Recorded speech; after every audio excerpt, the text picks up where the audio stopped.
Muy bien. Bueno, pues el día de ayer vivimos un momento muy importante, muy reflexivo, cuando se compartieron los testimonios. Para dar continuidad a nuestro evento, estamos ya en la recta final. Quiero invitar a un matrimonio, María José y Eduardo, quienes nos van a compartir un breve testimonio. Adelante.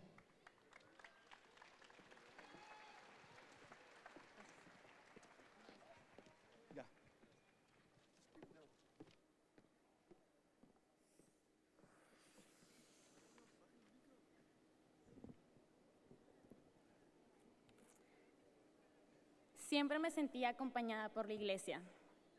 Desde niña pertenecí a misa con niños, misiones, grupos parroquiales, siempre buscando estar cerca de Jesús. Y el generoso ponía en mi camino ángeles que me ayudaban a estar más cerca de Él. Hoy quisiera platicarles de uno de esos ángeles, quien, sin importando que mis padres fueran divorciados, vueltos a casar, siempre tuvo el rostro amoroso y generoso de Jesús con nosotros. Él me acompañó en mi juventud, en las inseguridades de la prepa, de la facultad, la noticia de que había conocido a un chavo, hoy mi esposo. Él también...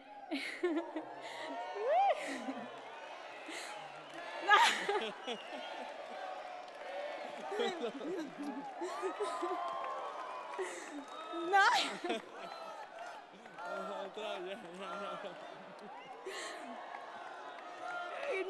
Ya.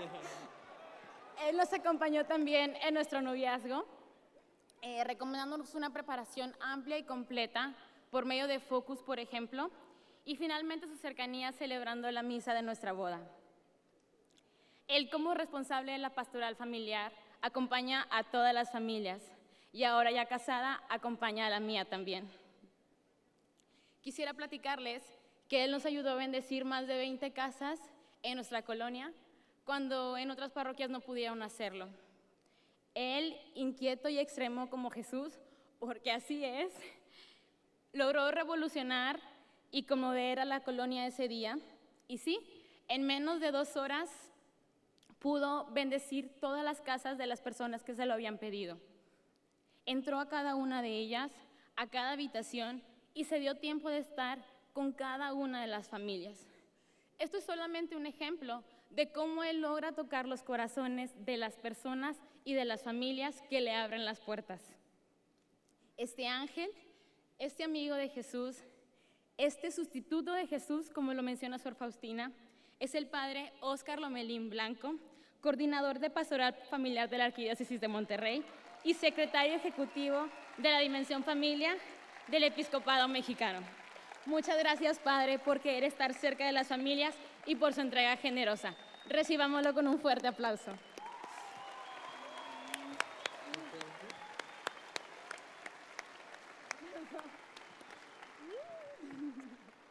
No se vale hacer eso.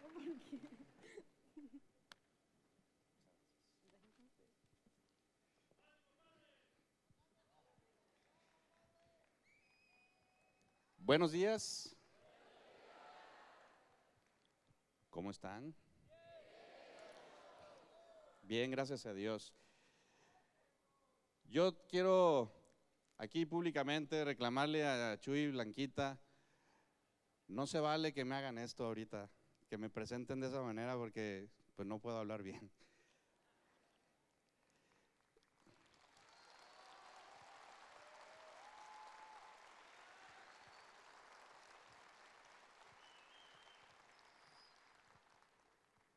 Para mí ha sido verdaderamente una bendición, una gran bendición, haber conocido a Chuy y Blanquita. Y cuando le propuse a Monseñor Alonso, pues a ver qué le parecía a él, que los invitáramos al equipo de la Dimensión Familia, pues él inmediatamente después de que los conoció me dijo, ya, que firmen. Y desde aquella ocasión en la que asistí al encuentro nacional pasado que se realizó allá en Veracruz, en Boca del Río,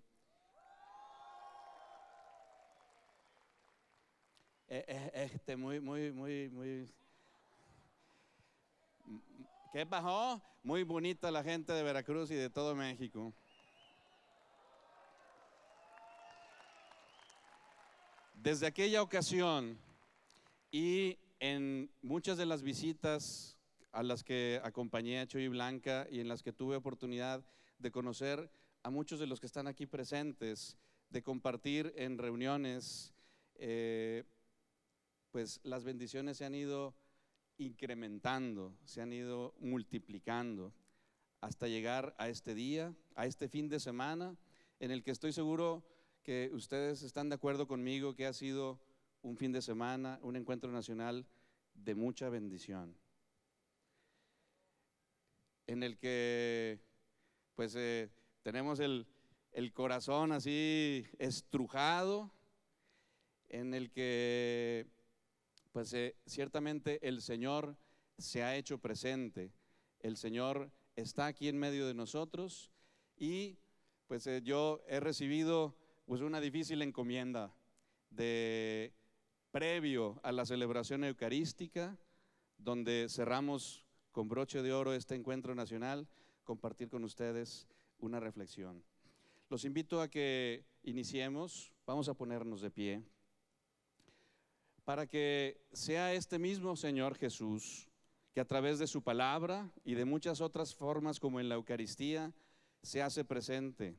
Y Él, como lo prometió, aquí está, cuando dos o más se reúnen en su nombre, está en medio, aquí está en medio de nosotros. Vamos a ponernos, a recordar que estamos en su presencia, en el nombre del Padre, y del Hijo, y del Espíritu Santo. Amén.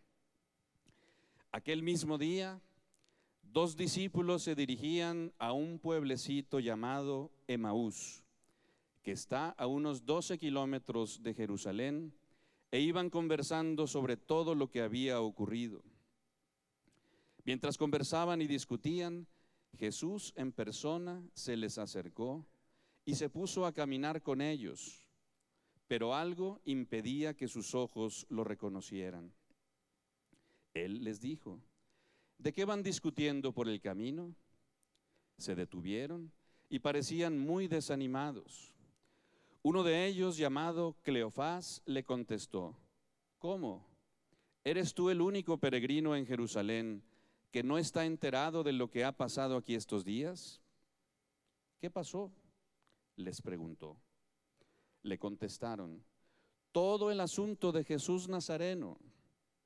Era un profeta poderoso en obras y palabras, reconocido por Dios y por todo el pueblo. Pero nuestros sumos sacerdotes y nuestros jefes renegaron de él, lo hicieron condenar a muerte y clavar en la cruz. Nosotros pensábamos que él sería el que debía libertar a Israel. Sea lo que sea, ya van 2 días desde que sucedieron estas cosas. En realidad, algunas mujeres de nuestro grupo nos han inquietado, pues fueron muy de mañana al sepulcro y al no hallar su cuerpo, volvieron hablando de una aparición de ángeles que decían que estaba vivo. Algunos de los nuestros fueron al sepulcro y hallaron todo tal como habían dicho las mujeres, pero a él no lo vieron.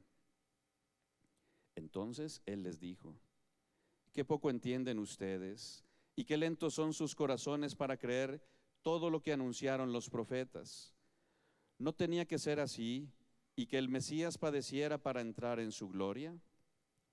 Y les interpretó lo que se decía de él en todas las Escrituras, comenzando por Moisés y siguiendo por los profetas. Al llegar cerca del pueblo al que iban, hizo como que quisiera seguir adelante, pero ellos le insistieron diciendo: quédate con nosotros, ya está cayendo la tarde y se termina el día. Entró pues para quedarse con ellos. Y mientras estaba en la mesa con ellos, tomó el pan, pronunció la bendición, lo partió y se lo dio. En ese momento se les abrieron los ojos y lo reconocieron, pero él desapareció. Entonces se dijeron el uno al otro: ¿no sentíamos arder nuestro corazón cuando nos hablaba en el camino y nos explicaba las Escrituras? De inmediato se levantaron y volvieron a Jerusalén, donde encontraron reunidos a los 11 y a los de su grupo. Estos les dijeron: es verdad, el Señor ha resucitado y se ha aparecido a Simón. Ellos, por su parte, contaron lo sucedido en el camino y cómo lo habían reconocido al partir el pan. Palabra del Señor. Siéntense, por favor. Este pasaje de los discípulos de Emaús, que se sitúa el mismo día de la resurrección, porque nosotros sabemos que Jesús está vivo y nos quiere vivos, vivos, vivos.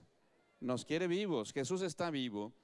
Este pasaje en el que Jesús resucitado, que está vivo y nos quiere vivos y que camina con estos discípulos, he querido utilizarlo para esta reflexión final, para que cada uno de ustedes reciba este mensaje de parte del Señor para su propia familia, pero también para este querido movimiento familiar cristiano a nivel nacional y en cada uno de los sectores y regiones y servicios y áreas y apostolados que lo integran. Cuando pensamos en los discípulos y para que entonces lo que aquí vamos a reflexionar, cada quien lo aplique, como decía, para su propio matrimonio, para su propia familia, pero también para el movimiento. Cuando pensamos en los discípulos de Emaús, nos imaginamos siempre dos varones, ¿sí o no? Incluso si vemos algunas de las imágenes que se han hecho para representar este pasaje, siempre van a aparecer dos varones. Pero yo quiero compartirles que hay algunos estudiosos de la Sagrada Escritura que proponen una teoría, una hipótesis, más bien una hipótesis, que estos discípulos de Emaús no eran dos hombres, sino que eran un matrimonio. Hay algunos argumentos que se utilizan para apoyar esta hipótesis. Uno de ellos es que en el Evangelio de San Juan, cuando está San Juan narrando la crucifixión de Jesús, dice: estaban al pie de la cruz de Jesús María, su madre, la hermana de su madre, María la de Cleofás, y María Magdalena. Las tres Marías. María, la madre de Jesús, la hermana de su madre, María la de Cleofás, y María Magdalena. Llama la atención que en el pasaje solamente se menciona el nombre de uno de esos dos discípulos, Cleofás. Este es un pasaje muy importante, un momento decisivo en la historia de la iglesia, de la primera comunidad cristiana y en la vida de esos discípulos. Por lo tanto, ¿por qué no se menciona el nombre del otro discípulo? Quienes proponen esta hipótesis dicen, pues es que en la cultura judía, pues la mujer pues está como aparte, un poco como sucede con las invitaciones de las bodas, como ponen señor fulanito de tal y señora. Como que no se nombra, no se dice el nombre de la esposa. Este es uno de los primeros indicios de que pudiera ser cierto que es un matrimonio. Solamente se menciona a Cleofás, pero San Juan dice que del grupo más cercano, del círculo más cercano de Jesús, estaba María, la de Cleofás. Por lo tanto, Cleofás, casado. ¿Con quién iría Cleofás? ¿Con quién compartiría este momento tan decisivo? Pues seguramente con su esposa. Otro de los argumentos es que cuando al final de este pasaje le dicen los discípulos de Emaús: Señor, ya es tarde, quédate con nosotros. Y dice el Evangelio, y entró para quedarse con ellos. No es que fuera un refugio ahí del camino, era una casa de familia. En el Evangelio escuchamos el relato muy resumido, pues entró y luego ya la fracción del pan, pero pues venían caminando y se camina por el desierto, seguramente pues entró, le ofrecieron agua para lavarse los pies, para refrescarse, le ofrecieron una habitación, entró para quedarse con ellos y se sentó a la mesa con ellos. Era una casa de familia. Sería impensable en aquel entonces, no como ahora, que fuera una casa que compartieran dos hombres. Si fuera 2019, a lo mejor sí. Era una casa de familia. Entró para quedarse con ellos. Otro de los argumentos que se expresan para esta hipótesis de que se trata de un matrimonio es que, dice el Evangelio, que iban discutiendo.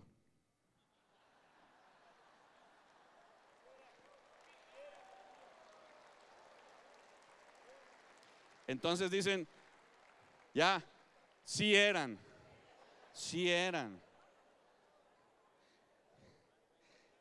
100% validada la hipótesis, sí eran matrimonio.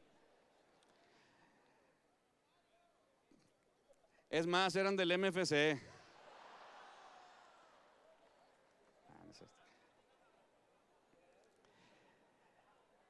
¿Por qué irían discutiendo? Fíjense, este pasaje sucede el mismo día de la resurrección. Más o menos, pues sería alrededor del mediodía. Dice el Evangelio que muy de madrugada las mujeres, ¿quiénes eran esas mujeres? Pues las más cercanas al círculo de Jesús. Entre esas mujeres estaban María, la madre de Jesús. ¿Y quién más debería de estar? María Magdalena. ¿Y quién más? La esposa de Cleofás. Y van porque llevan los ungüentos, porque no habían tenido oportunidad de embalsamar el cuerpo de Jesús, y se topan con que no está.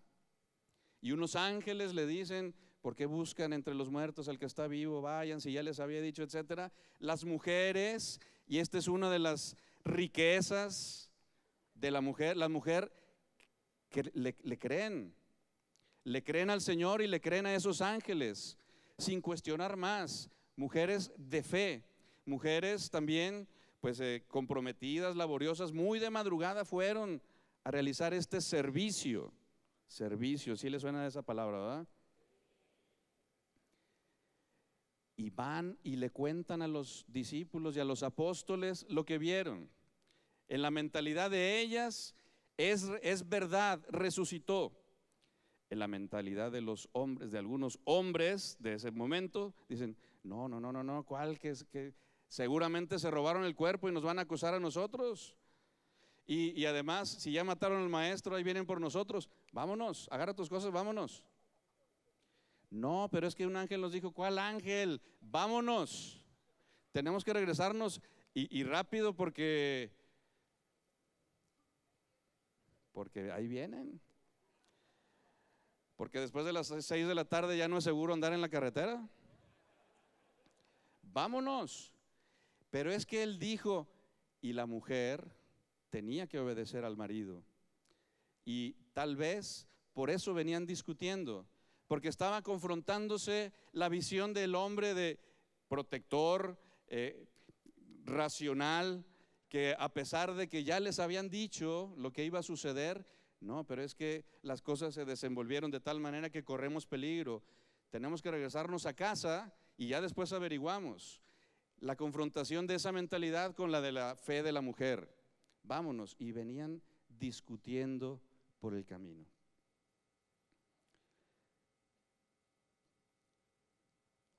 Este y otros más argumentos se presentan, repito, para proponer la hipótesis. Era un matrimonio.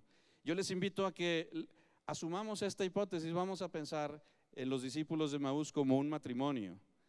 Y cada uno de ustedes asúmase como discípulos de Emaús, que ustedes, su familia, independientemente de la situación personal y familiar que vivan, así sean jóvenes, así sean madres responsables, así sean familia de Dios, así sean, estén como estén, vamos a pensar en los discípulos de Emaús y cada quien ponga su nombre.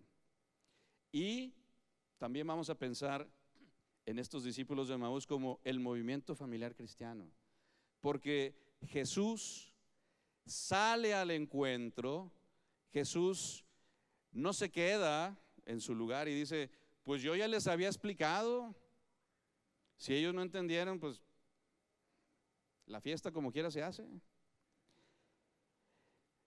Les sale al encuentro, va y los acompaña, pero no para reclamarles, no para regañarlos. En su misericordia los acompaña, les explica, entra y se queda con ellos, parte el pan, sana su mente y su corazón, hace que su corazón arda. Por eso dice, después dice, no ardía nuestro corazón cuando nos explicaban las Escrituras. Y esto es lo que el Señor hace con nosotros. Esto es lo que el Señor quiere hacer contigo que eres joven, contigo que eres madre responsable, contigo que eres familia de Dios, contigo que eres matrimonio, familia MFCista. Lo quiere hacer, pero también lo quiere hacer a través de ti, a través de ustedes. Lo quiere hacer con cada una de las personas que están en nuestras diversas comunidades. Él quiere acompañar, quiere hacerse presente y quiere hacerlo a través de nosotros. Muchos de ustedes en diversos momentos a lo largo de este trienio y en diversos lugares del país, pues algunos de ustedes me han escuchado hablar de Amoris Laetitia. Amoris Laetitia, esta exhortación apostólica del Papa, que espero que ya todos hayan leído por lo menos unas 3 veces y que perdón, me quedé corto, 10 veces.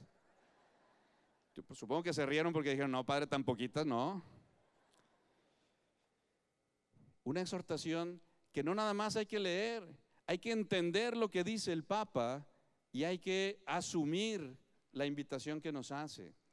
Y a pesar de que ya me han escuchado hablar de esto, yo quiero, pues en este momento hacer un recorrido así rápido a lo largo de toda la exhortación. Y a ver si podemos poner la otra presentación, por favor.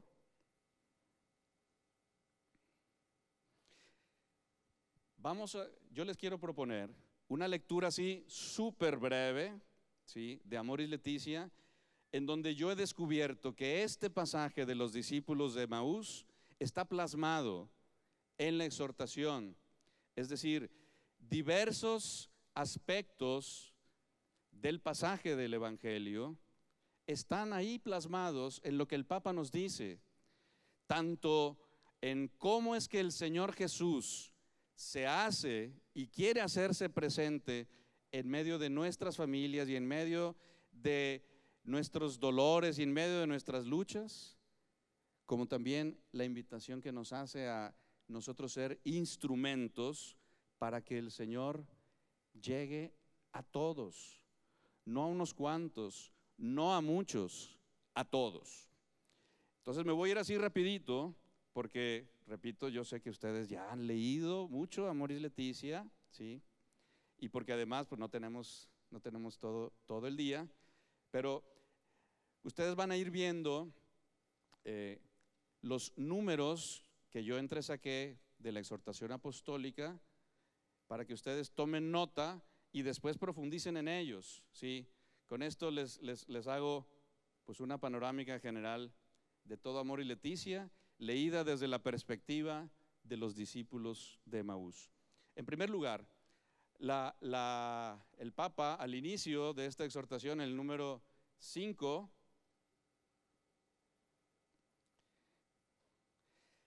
dice el Papa, yo entiendo esta exhortación como una propuesta para las familias cristianas. Para las familias cristianas es una propuesta que los estimule a 2 cosas, a valorar y a sostener. ¿A valorar qué? Pues el matrimonio, a valorar lo que tenemos, a valorar lo que somos y a sostener un amor fuerte. Pero por otro lado, dice el Papa, quiero que todos seamos signos de misericordia y cercanía.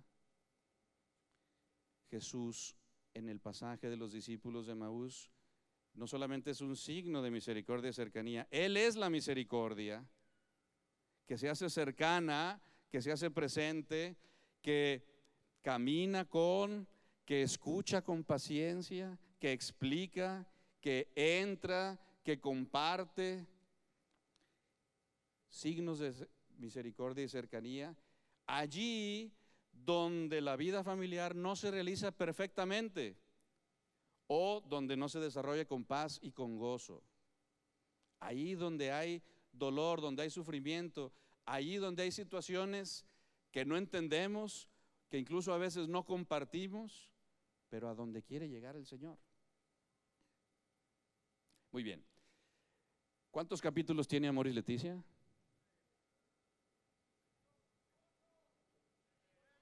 No, pues si no son adivinanzas ni subastas, ¿verdad? Son 9 capítulos. Son 9 capítulos. Muy bien. Capítulo número 1. El Papa nos propone primero un acercamiento a la palabra de Dios. Bueno, pues una disculpa, no aparecen aquí los números de Amor y Leticia, ¿sí? Pero se los puedo yo ir diciendo porque aquí los tengo. En la presentación están omitidos.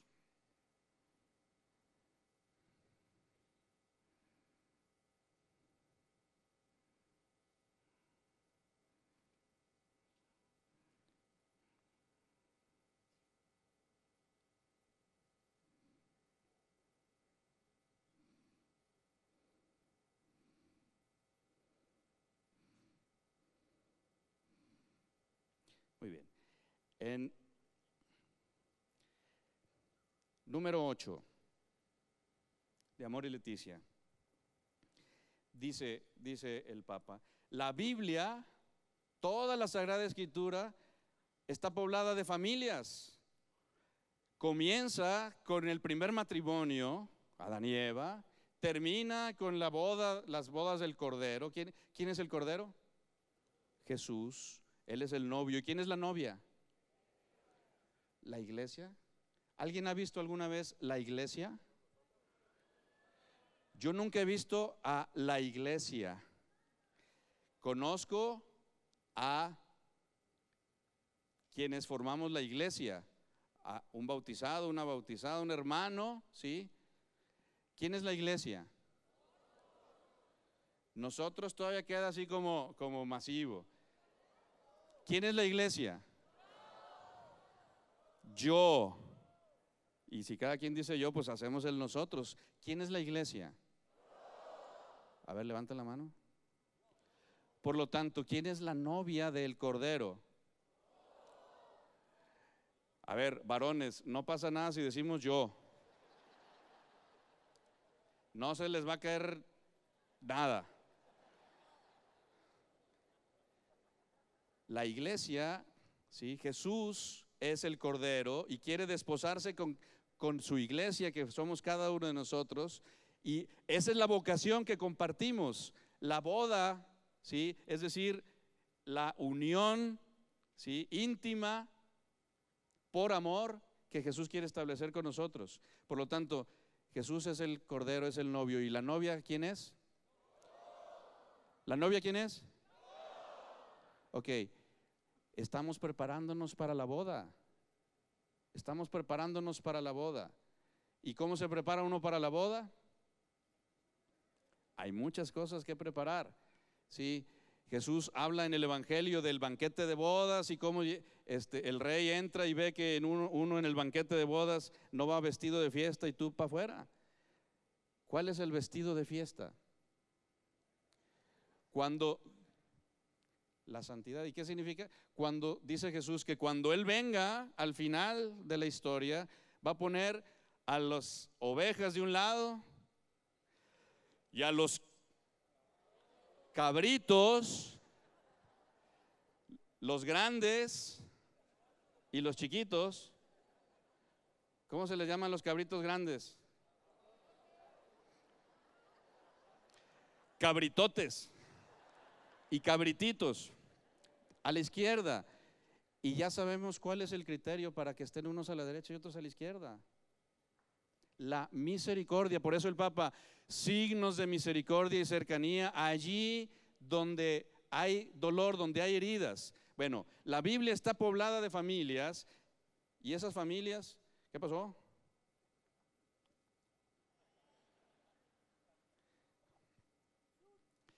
La Biblia está poblada de familias con todas sus circunstancias, de tal manera que nosotros nos debemos de sentir parte de esa historia de salvación. Y el número 8, y el número 15 de Amor y Leticia dice, en el Nuevo Testamento se habla de la iglesia que se reúne en la casa. Las primeras comunidades cristianas, nos lo dice el libro de los Hechos de los Apóstoles. Ándele, ya le pusieron el numerito. Gracias.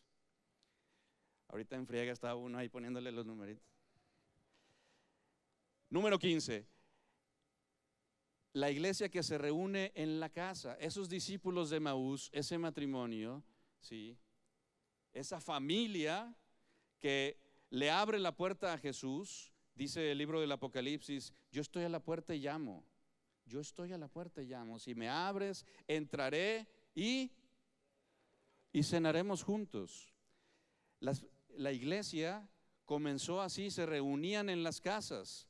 Fíjense, es muy interesante, el Papa anterior, el Papa Benedicto XVI, decía que él lo que ve hacia dónde va la iglesia es que pues cada vez vamos a empezar a ser minoría. Nos da mucho pendiente que pues poca gente va a misa, que poca gente entra en grupos y movimientos, que nuestros seminarios están vacíos, como que nos estamos haciendo chiquitos. Y esto no necesariamente pues es algo malo, hacia allá nos estamos dirigiendo.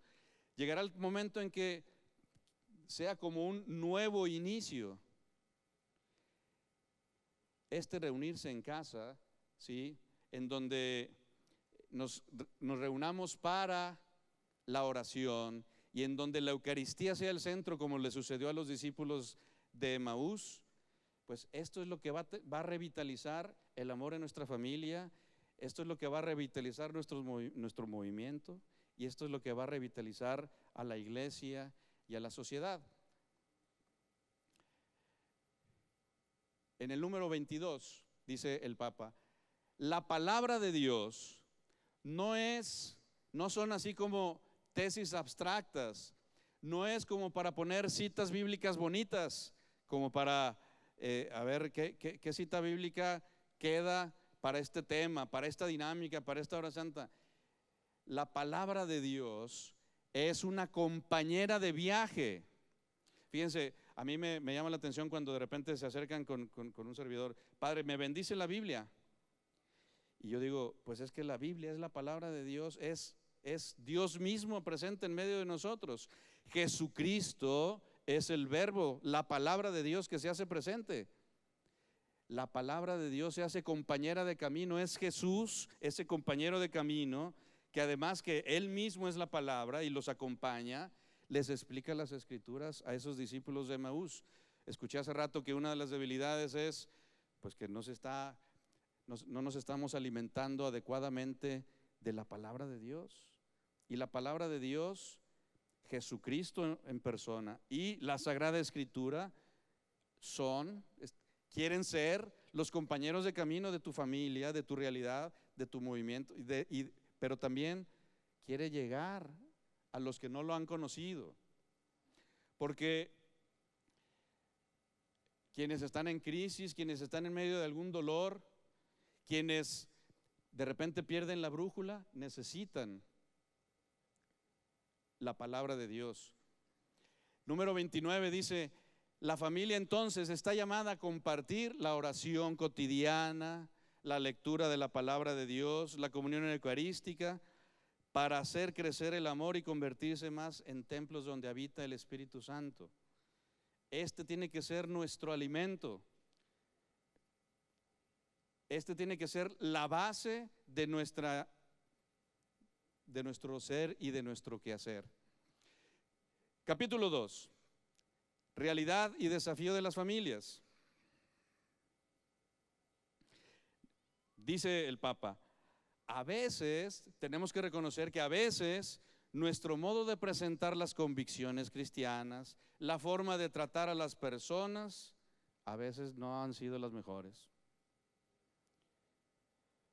Y nos preguntamos, ¿y por qué luego a veces no hay perseverancia en el movimiento? Y a veces nos preguntamos, ¿por qué hacemos pesca y no nos pelan?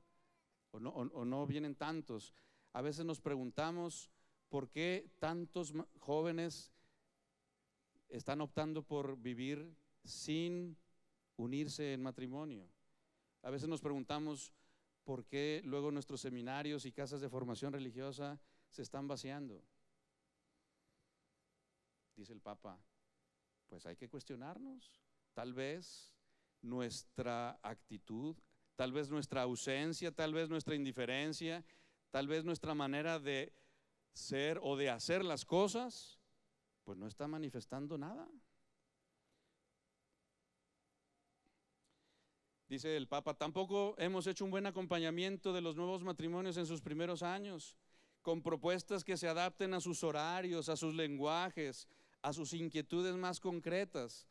Vivimos una época en la que, sobre todo en las grandes ciudades, las personas pues tienen que ocupar mucha parte de su tiempo en los traslados y en sus trabajos y en horarios de turnos y a veces nosotros pues seguimos con nuestros esquemas cerrados, con nuestros esquemas de pues es que pues yo ya puse el póster allí afuera de la iglesia y pues las reuniones son tal día, tal hora y pues es cuando se puede.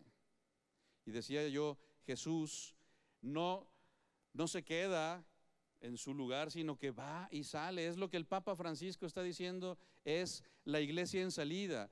Jesucristo pone en práctica lo que él ya había dicho. El buen pastor, si tiene 100 ovejas y se le pierde una, deja las 99, va y busca a la que se le perdió. En este caso eran 2, estos discípulos de Emaús, que ya iban perdidos. Es decir, ellos ya se habían dado por vencidos y Jesús sale a su encuentro. Muy bien, dice el Papa también, tal vez a veces hemos presentado un ideal teológico del matrimonio demasiado abstracto, casi así como angelical, lejano a la situación y a las posibilidades efectivas. Sin embargo, dice el Papa, se aprecia que la iglesia ofrezca espacios de acompañamiento y asesoramiento. En el mundo actual se aprecia también el testimonio de matrimonios como los que están aquí y como aquellos a los que ustedes representan, que han perdurado en el tiempo, que siguen sosteniendo un proyecto común, que conservan el afecto. Esto pues da esperanza a una pastoral acogedora, positiva, que profundice en las exigencias del Evangelio. Sin embargo, dice el Papa, muchas veces hemos actuado a la defensiva y pues señalamos, es que les falta compromiso, es que no quieren, es que fallaron, es que los padres, es que pues sí, nosotros sí queremos, pero los padres luego no, es que el obispo no nos apoya, es que nos falta presupuesto, es que pues no nos han llegado los libros, es que ayer en el panel de testimonios estoy seguro que a muchos se nos cayeron muchas barras, muchos pretextos de pues es que no puedo, es que está lejos, es que no sé, es que no puedo. Pues yo creo que ya si después de ayer tú todavía sigues diciendo es que, pues ¿cómo te ayudo? Necesitamos nosotros hacer que arda el corazón, así como Jesús con esos discípulos de Emaús, con ese matrimonio, con María y Cleofás, que Jesús ciertamente Fíjense, realizó con ellos un curso intensivo de Biblia, les hizo ahí el curso básico de formación caminando, intensivo, y ardió su corazón. Les preocupa mucho el tema de la pesca. A nosotros nos preocupa mucho, por ejemplo, el tema de las vocaciones. ¿Saben cuál es una de las congregaciones a nivel mundial que actualmente en esta crisis vocacional están entrando y entrando vocaciones? La congregación de la Madre Teresa de Calcuta. Porque ahí están, sin echar mucho rollo, es más, sin echar rollos, están donde se necesita que el Señor se haga presente, ahí donde otros no quieren, y están viviendo con entusiasmo y con generosidad y con alegría el Evangelio. Y entonces, pues no necesitan salir de pesca. Su testimonio, su vivencia es la que está arrastrando vocaciones. Las crisis matrimoniales, ¿sí? Todos vivimos crisis matrimoniales. Esos discípulos de Emaús traían una crisis, estaban discutiendo, estaban entre que vámonos, no, que nos quedamos, no, que ya ves, yo te dije que esto estaba muy peligroso, etcétera. Es que nunca me haces caso, es que tú siempre quieres, y cosas que sucedían en aquel tiempo y aquí en aquellas regiones. Pero las crisis matrimoniales, dice el Papa, requieren paciencia. Fíjense, ellos ya estaban discutiendo y ya iban de regreso el mismo día de la resurrección. No fueron capaces de esperarse. Y en lugar de diálogo sincero estaban discutiendo. Se necesita paciencia, diálogo sincero, perdón, reconciliación, pero también sacrificio. Tuvieron miedo y ahí van de regreso. Y luego también el debilitamiento de la fe, dice, y de la práctica religiosa en algunas sociedades afecta a las familias y las deja más solas con sus dificultades. Ellos decían, pues Jesús, nosotros creíamos, nosotros esperábamos, nosotros habíamos puesto nuestra esperanza en Él, pero nos sentimos defraudados. Y así hay mucha gente que se siente sola, que siente que su familia, sus amigos, la iglesia, e incluso sienten que Dios los ha abandonado. Y ahí están solos. Y nosotros a veces preocupados y ocupados en nuestro mundito, en nuestros asuntos. Por eso dice el Papa, doy gracias a Dios porque hay muchas familias que están lejos de considerarse perfectas, pero viven en el amor, realizan su vocación y sigan adelante, aunque caigan muchas veces a lo largo del camino. Muchas gracias, familias MFCistas, porque pues están queriendo responder y respondiendo al llamado de Dios. Dice el Papa, todos tenemos dificultades, pero las dificultades que se nos presentan, dice, pues son desafíos, son llamados a liberar en nosotros las energías de la esperanza, traduciéndolas en sueños proféticos. Tenemos que soñar el sueño de Dios, acciones transformadoras. No es con rollos, no es con materiales, es con el corazón, con alegría, con misericordia e imaginación de la caridad. Pues si hablan totonaca y no entienden el español, pues tú ahí le inteliges. Si son silentes, pues hay que entonces capacitar quienes hablen lengua de señas mexicana, etcétera. La caridad hace que te vuelvas creativo, como las mamás que hacen maravillas, que hacen malabares para estirar el presupuesto y para pues que no se aburran con lo que hay que comer y demás. La caridad hace que seamos creativos. Capítulo 3. Ante las familias y en medio de ellas, como lo hizo Jesús con los discípulos de Emaús, tiene que resonar siempre el primer anuncio, el querigma. El querigma debe ser siempre fundamental, como ustedes lo consideran. Nunca lo abandonen y consideren que el querigma en primer lugar está dirigido a ustedes. Y de su convicción tendrá que surgir para las demás familias. Porque de otra manera, dice el Papa, pues se convertiría esto en una exposición fría. Este capítulo, pues es como una síntesis, recoge todas las enseñanzas del magisterio de la Iglesia sobre el matrimonio y la familia. Y dice el Papa Francisco, pues vamos viendo a lo largo del magisterio de la Iglesia, que también tenemos que estudiar, del que nos tenemos que alimentar, cómo es que Jesús mira a las mujeres y a los hombres con los que se encuentra con amor y ternura, como lo hizo Jesús con los discípulos de Emaús. Los acompaña con paciencia, con misericordia. Y así también el Señor los acompaña a ustedes, nos acompaña a todos en nuestro interés por vivir y transmitir el evangelio de la familia.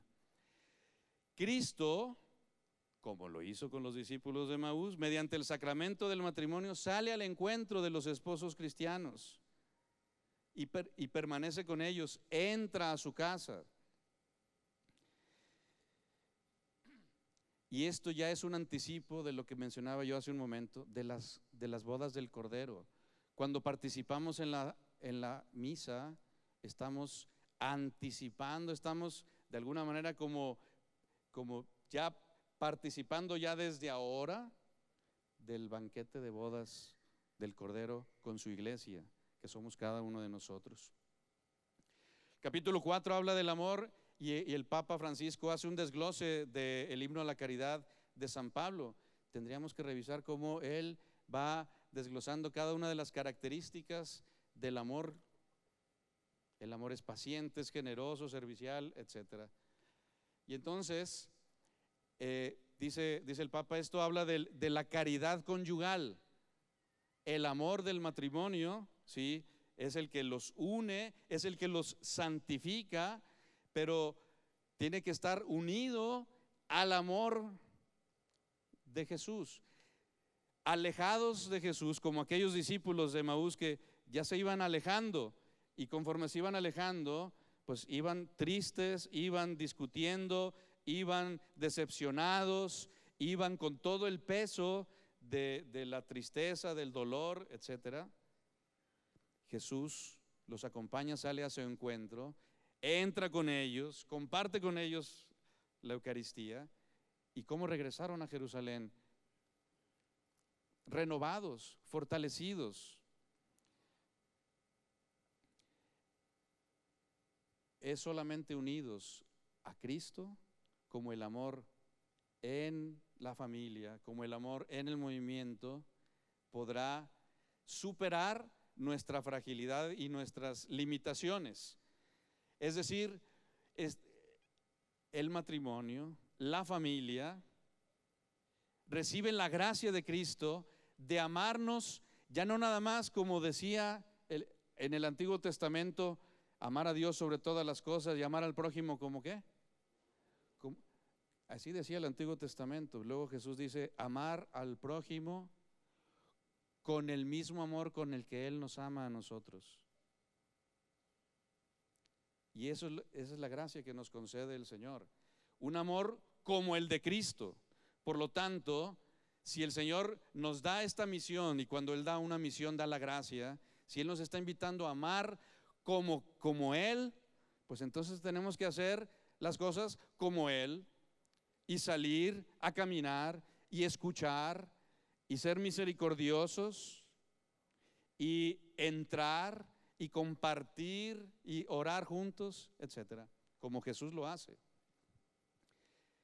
Y hacerlo con alegría, la alegría del amor, así se llama la exhortación. Y esa alegría matrimonial pues implica pues que no significa que siempre estemos jijiji, jajaja, sino que en medio de nuestras situaciones concretas, unidos a Cristo, pues nos mantenemos en el camino. La alegría se renueva en el dolor. Después de haber sufrido y luchado juntos, pues los cónyuges, las familias, el movimiento puede alegrarse porque aprendimos algo, porque crecimos juntos, porque podemos valorar lo que tenemos. Y el diálogo que es lo que estableció Jesús con aquellos discípulos de Emaús. Jesús no llegó como diciendo, a ver, ustedes ovejas perdidas, vengan para acá, déjenme los regaño, déjenme les digo. Se hace el encontradizo, les pregunta, los escucha y luego les habla. Pero primero escuchó. El diálogo es importante, es fundamental en el matrimonio, en la familia, en el movimiento, para que nosotros asumamos esta capacidad de dialogar con los demás, con los que lo necesitan. Para lo cual pues se necesitan algunas actitudes como escuchar con paciencia y atención, como lo hacía Jesús, como tener silencio interior, etc. Capítulo 5, el amor se hace fecundo, dice, el amor siempre da vida. Por eso el amor conyugal, dice el Papa, no se agota dentro del matrimonio, dentro de la pareja. Estamos llamados a que nuestro amor sea fecundo, y ahí es donde dice que tenemos que abrirnos a los demás. El amor no se queda a la espera, sino que sale de sí. Iglesia en salida, el buen pastor, Jesús con sus discípulos de Emaús. Ninguna familia puede ser fecunda si se concibe como demasiado diferente o separada. Es decir, como que yo nada más con los que me caen bien, yo nada más pues con los que vienen a misa, yo nada más con los que están sacramentados, yo nada más, pues no. Tenemos que hacernos cercanos, misericordiosos, signos de misericordia y cercanía, allí donde, etcétera. Un matrimonio que experimente la fuerza del amor, sabe que ese amor está llamado a sanar las heridas de los abandonados, a instaurar la cultura del encuentro, a luchar por la justicia. Por eso las familias abiertas y solidarias hacen espacio a los pobres, hacen un verdadero espacio a los pobres. Y están los migrantes, y están los indigentes, y están los que tienen alguna discapacidad, y están los que pasan por alguna situación de particular dificultad. Y aquí el secreto de una familia feliz, dice el Papa. Estamos llamados a acompañar todas esas realidades para pintar el gris del espacio público, llenarlo con el color de la fraternidad, etcétera. Entonces, dice al Papa aquí algo muy fuerte.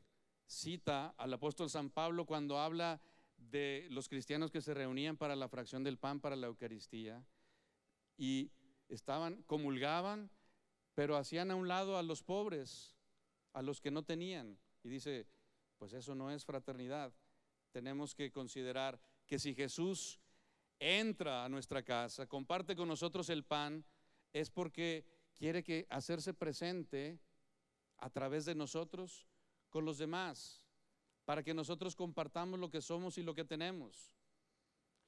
Si no compartimos, si no acogemos, si por el contrario señalamos, excluimos, pues estamos contradiciendo al Señor que está presente en medio de nosotros.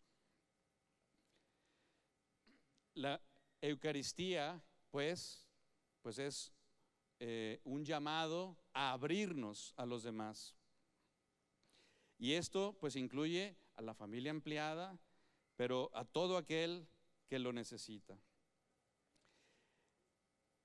La familia debe integrar con mucho amor a las madres adolescentes, a los niños sin padres, a las mujeres solas, a las personas con alguna discapacidad que requieren afecto y cercanía, a los jóvenes que luchan contra una adicción, a los solteros, a los separados, a los viudos, etcétera. Y entonces, pues qué bueno que estemos muy preocupados y ocupados por nuestro grupo y la consolidación y la formación. Es necesario, es importante, pero tiene que lanzarnos e impulsarnos a buscar, a salir, a encontrarnos con aquel que tiene una necesidad particular. Y entonces el campo es amplísimo. No lo acabamos. Capítulo 6. Dice el Papa, pues necesitamos tratar de experimentar que el evangelio de la familia es alegría que llena el corazón. Se nos tiene que notar y lo tenemos que transmitir y tenemos que hacer arder ese corazón como Jesús a los discípulos de Emaús. Y entonces, pues la iglesia dice, quiere llegar a las familias y a los que están heridos. Y esto exige una conversión misionera. Conversión misionera significa, pues, lo mismo, la iglesia en salida, pues, no quedarme yo solamente con los que están conmigo, con los que piensan como yo. No se trata solamente de presentar una normativa, sino de proponer valores. ¿Sí les suena esto de proponer valores? ¿O de promover valores? Etcétera, etcétera, etcétera. Para ello hay que entablar un diálogo y una cooperación con otros que a lo mejor no son del movimiento. A veces sucede que es que yo soy del MFC y el otro son de liturgia. Ah, no, pues nosotros no. Es que esos son de la pastoral familiar de la diócesis y se están llevando gente del movimiento y todos traemos ahí pugnas. Oye, qué padre, qué bueno. Hay que entablar diálogo y cooperación porque el campo es amplísimo, las necesidades son inmensas y qué bueno que el movimiento familiar cristiano sea fermento y sea un lugar donde se formen personas y familias que hagan presente a Jesús ahí donde se necesita. La parroquia, dice el Papa, pues es en donde se da la principal contribución de la pastoral familiar.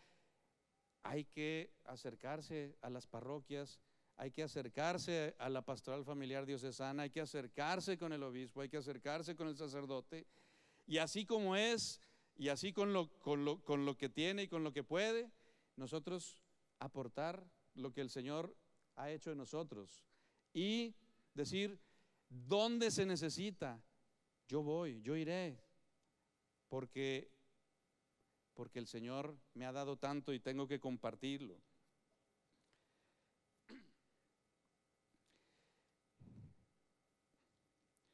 Entonces, necesitamos dejarnos acompañar por Jesús en nuestras situaciones y acompañar a quienes, pues por ejemplo, me llama la atención cómo ha ido el proceso. Madres Responsables fue primero un servicio y ahora ya son parte de la membresía, lo celebro. Ojalá que no se tarde mucho en que lo mismo suceda con Somos Familia de Dios, que no sea simplemente como pues un servicio aquí, bueno pues ustedes quédense aquí, que no se tarde mucho que sean totalmente membresía, ¿sí?, del MFC.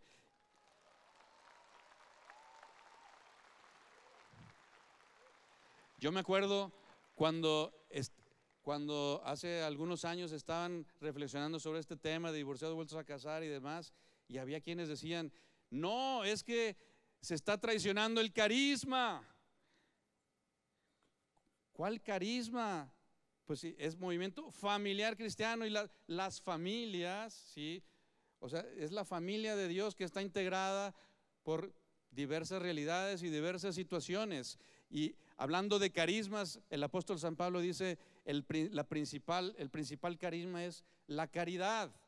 Y tenemos que tener caridad y misericordia con esas familias que tienen esa situación y con otras familias que tienen otra situación, como las personas que están divorciadas, las personas que están divorciadas y vueltas a casar, lo dice más adelante luego el Papa Francisco, los que en el seno de su familia encuentran que alguien tiene atracción al mismo sexo, los que tienen adicciones, los que han perdido un hijo o los que han perdido al cónyuge. Hay tanto por hacer y nosotros a veces nos cuestionamos que si el carisma, que si el reglamento, la caridad.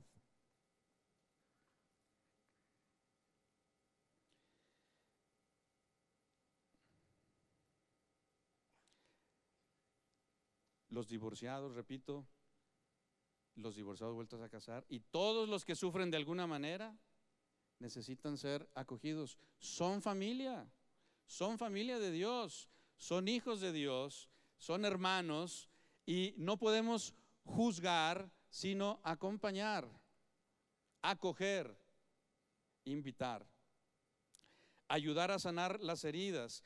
Dice el Papa Francisco, y esto lo subrayo, nuestra tarea más importante con respecto a las familias es fortalecer el amor y ayudar a sanar las heridas. En eso se resume la pastoral familiar, en eso se tendría que resumir el plan de trabajo del movimiento familiar cristiano y de todos los movimientos que trabajan en favor del matrimonio y de la familia.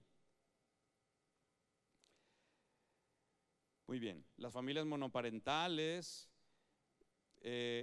decía, los que pierden un ser querido, etcétera.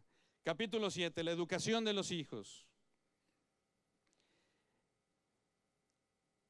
Hay que apoyar a las familias en su papel de educadores. Y una de las cosas que yo resalto que dice el Papa, en este tiempo en el que como que nos da prisa todo, tenemos que ayudar a enseñar a esperar. Los discípulos de Emaús no se esperaron.